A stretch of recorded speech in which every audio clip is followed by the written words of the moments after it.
आदत से बाज नहीं आ रहा एहसान फरामोश तुर्की का असली चेहरा फिर बेनकाब हो गया है। भारत के एहसान को भूल गया है और ऐसे में पाक को हथियारों का जखीरा भेजा गया है। 6 एयरक्राफ्ट से पाक में हथियार भेजे गए हैं। मिसाइल और छोटे ड्रोन पाकिस्तान को भेजे गए हैं। 6C-130 कार्गो लड़ाकू विमान इस्लामाबाद पहुंचा है। धोखेबाज एर्दोगन भूल गए भूकंप में मदद का एहसान। भारत ने तुर्की में आए विनाशकारी भूकंप के समय पाकिस्तान के इस दोस्त को मदद भेजी थी, जिसमें दवाओं के साथ राहत सामग्री भी थी।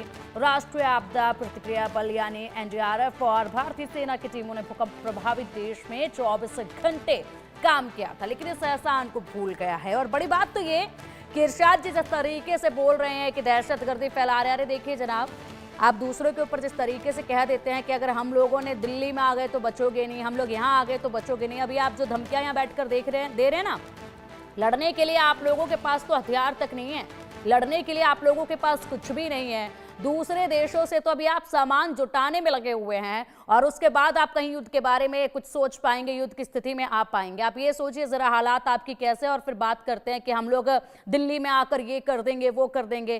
पहले हथियार इकट्ठे कर लीजिए, उसके बाद सोचिए दिल्ली का रूट अपनाने की। तो हालांकि यहाँ तक पहुंच पाना आप लोगों के लिए एक सपने जो ऐसा ही है जिस तरीके से अभी स्थिति पाकिस्तान में देखी जा रही है। आप बात पूरी अपनी कीजिएगा, लेकिन सही शब्दों का इस्तेमाल करके।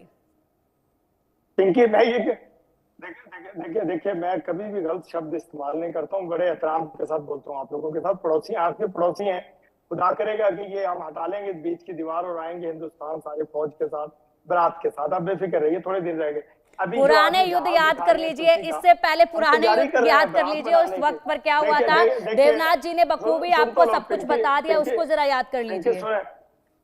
आप मैं सारे इनके भी जवाब दूंगा और आपका भी जवाब दूंगा। देखिए, ये हम बारात की तैयारी कर रहे हैं। जब शादी होती है ना किसी की, तो उसमें घोड़े भी, गन्स भी, सारी चीजें तैयार की जाती हैं। वो तैयारी कर रहे हैं, आप बेफिक्र मांग नहीं रहे हैं, किससे तैयारी कर रहे हैं बारात की, और बारात तैयार करके आएंगे हिंदुस्तान इंशाल्लाह बहुत जल्द। बेटा बाप के घर बारात लेकर नहीं आता है, बेटा बाप के घर बारात लेकर नहीं आता है इरशाद जी।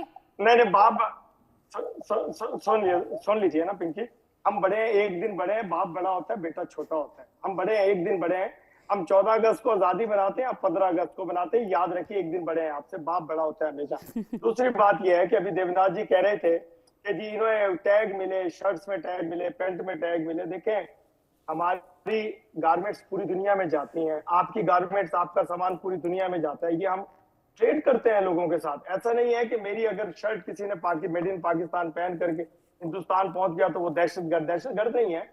मैंने चीजें बेचता हूँ, आप चीजें बेचते हैं, पूरी दुनिया में जाती हैं। ये वाला इल्जाम आपका ठीक नहीं है। दूसरी, मेडिसिन की बात करें, मेडिसिन भी पूरी दुनिया से हमारे यहाँ आती है, आपकी तरफ से भी आती है, हमारी तरफ से भी जाती हैं। वो भी झूठा इल्जाम लगा रहे हैं आप। तीसरी बात, मैं आपसे हमेशा ये पूछता हूँ कि क्या सिर्फ कश्मीर में ही दहशतगर्दी होती है? मैं बार बार एक सवाल आपसे 3 दिन से पूछ रहा हूँ, क्यों दिल्ली में, मुंबई में, दूसरे इलाकों में, दूसरे शहरों में, दूसरे सूबों में ये काम नहीं होता जो मासूम कश्मीरियों के मुल्क में आप लोग करवाते हैं? इल्जाम पाकिस्तान पे लगाते हैं। चले जी, पाकिस्तान इरशाद जी, इसका जवाब आप दूंगी, इसका जवाब बहुत जल्दी से इसका जवाब दूंगी जो आप कह रहे हैं ना मासूम कश्मीरियों से। तो सुनिए, यहाँ पर जम्मू कश्मीर में पर्यटकों के आने का सिलसिला तेज हुआ, लोगों को कमाई मिली, अपने घर चलाने के लिए साधन वहां पर मिले और इसी के साथ उनकी जिंदगी अच्छी खूबसूरत चलने लगी।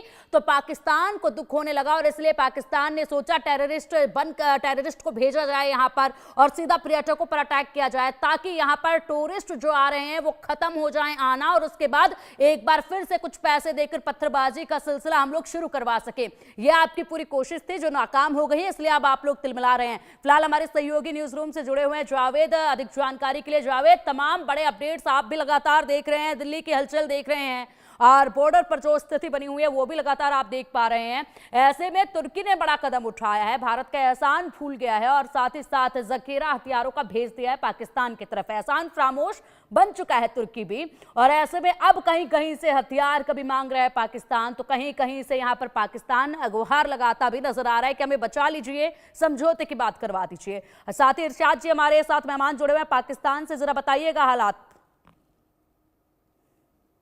की बात तो चलो चीन की बात समझ में आती है कि उसने PL-15 मिसाइलें जो है उसने पाकिस्तान को दिया, लेकिन साल 2023 में जब 6 फरवरी को जब भूकंप आया था सीरिया में और तुर्की में, तो भारत ही उन तमाम देशों में से एक इकलौता देश था जो कि तुर्की की मदद के लिए सबसे पहले आया था, जहां पर 7.5 की तीव्रता से जो पूरा भूकंप आया था उसमें जो है कम से कम 405 मिलियन के डॉलर्स के हिसाब से पूरा बर्बाद हुआ था टर्की। लेकिन भारत ने हर तरीके से मदद किया। लेकिन जिस तरीके से रविवार के दिन जो धोखेबाजी का, यानी कि यूँ कहें कि एक धोखेबाज तरीके से सब कुछ भूलने के बाद जिस तरीके से टर्की ने भारत के खिलाफ पाकिस्तान में अपने C-6-130 हेरकुलस विमान से, तकरीबन 6 ऐसे विमान हैं जिनसे गाइडेड मिसाइल, ड्रोन कैमरा और छोटे बड़े सोफिस्टिकेटेड आर्म्स जो है वो पाकिस्तान में पहुंचाया गया है। इससे साफ जाहिर होता है कि टर्की का जो रुख है वो किस तरीके का भारत को लेकर है।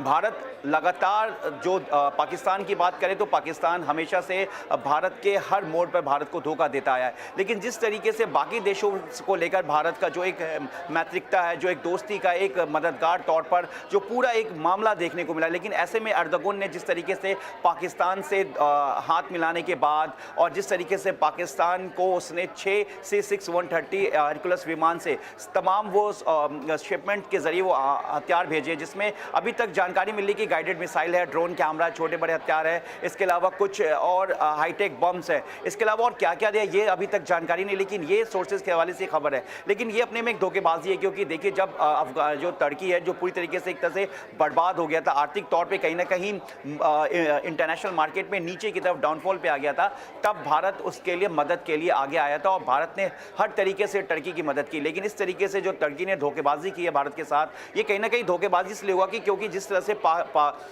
कश्मीर के पहलगाम में जिस तरीके से आतंकी हमले में 26 बेकसूर भारतीय मारे गए, उसमें उसके बाद जिस तरीके से भारत और पाकिस्तान के बीच एक तनाव की स्थिति जहां पैदा हो गई, ऐसे में किसी दूसरे देश जो कि जिसको भारत ने हर वक्त मदद किया, हर वक्त खड़ा रहा और वो इस तरीके से हथियार सप्लाई करता, तो अपने में कहीं ना कहीं ये साफ अंदाजा लगाया जा सकता है कि अर्दगोन का या टर्की का क्या रुख है भारत को लेकर। लेकिन फिलहाल इससे कोई भारत को कोई फर्क नहीं पड़ता है, क्योंकि सिर्फ चीन के PL-15 मिसाइल दे देने से और 6 C-6-130 जो विमान है जिसमें सोफिस्टिकेटेड हथियार, गाइडेड मिसाइल, इसके अलावा drone camera, TB2 drone camera, इसके अलावा बाकी जो हाईली बॉम्ब है जो क्यूपेटेड है, उसको अगर दे देने से कोई फर्क नहीं पड़ता।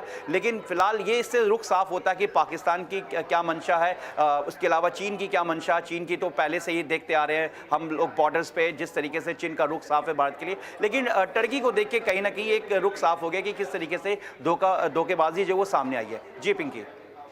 बिल्कुल जाहिर सी बात है, यहाँ पर ये सिलसिला भी अब अच्छे से देखा जाएगा जैसे जैसे यहाँ पर अब इंतकाम की घड़ी नज़दीक आएगी और सभी के असली चेहरे भी सामने आएंगे। इरशाद जी, बखूबी आपने सुना है, हमारे सहयोगी को भी अब अपनी बात जल्दी से पूरी कीजिएगा।